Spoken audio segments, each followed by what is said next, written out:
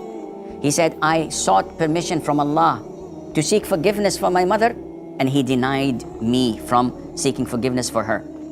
Who named Sayyiduna Muhammad sallallahu alayhi wa alihi wasallam with the name Sayyiduna Abdul Muttalib radiyallahu anh, the grandfather of the Messenger of Allah sallallahu alayhi wasallam? It is our position that the ancestors of the Messenger of Allah sallallahu alayhi wasallam were believers,